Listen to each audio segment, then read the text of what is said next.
I'm Vincent Ballestre for the International Business Times, and this is the Samsung Galaxy Tab 4, the 7-inch version.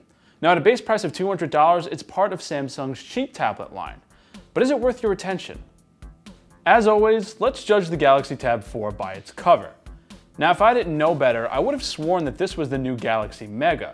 The Galaxy line has become just so homologous that it's nearly impossible to distinguish its models at first glance by anything really other than screen size. This Tab 4 7.0 model has, you guessed it, a 7-inch screen. The display is unimpressive if I'm honest. I'm not expecting a whole lot out of a tablet this size, but I've come to admire Samsung's AMOLED displays. The Galaxy Tab 4 is a cheap tablet, so it doesn't have one, and it's a noticeable downgrade. I know these are beautiful photos, I've seen them before, but everything here just looks desaturated. And it's a perfect time to note that you'll be doing approximately zero photography on this tablet. There's a camera in the front and in the back, but you'll never really want to use them. The rear camera is a 3-megapixel unit that paints about as much detail as a first semester art student. The front-facing selfie camera is 1.3 megapixels. Yeah, it's not good. Like most of Samsung's product lineup these days, the Galaxy Tab 4 has a plastic chrome strip around the rim. It looked cheap on the Note Pro tablet we reviewed, and it doesn't look much better here. The back's rubberized treatment looks better, but it's not as grippy as you'd expect. I wound up fumbling the tablet more times than I'd care to admit, but it's also pretty tough. Even after I unintentionally dropped it onto a wooden floor, the Galaxy Tab 4 looked new. And at least it's light. It's under 10 ounces. But it just doesn't seem like a ton of thought was put into this tablet's design.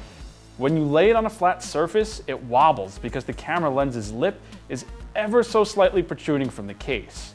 Sure, not normally a problem, considering you'll hold the tablet in your hands often, but applying decent pressure while it's placed on a flat surface will make it rock. Power?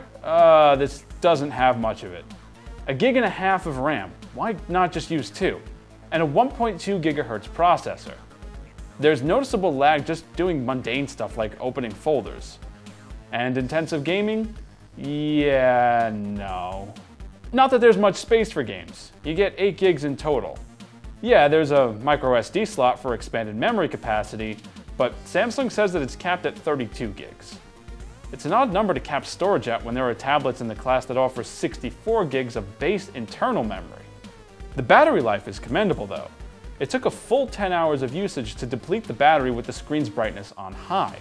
The Tab 4 has a 4000 mAh battery, which isn't a terribly large life source, but since the display is 1200 by 800, it probably doesn't take that much effort to light up. The biggest factor here, however, is the price. The Galaxy Tab 4 7.0 is $199.99. That's pretty competitive, but the Galaxy Tab 4 8.0 has all the same stuff with a bigger screen for $40 more. This tablet is decent, but buying the 7-inch version just doesn't make any sense. So on that bombshell, if you like the Samsung Galaxy Tab 4 7.0, buy the Samsung Galaxy Tab 4 8.0.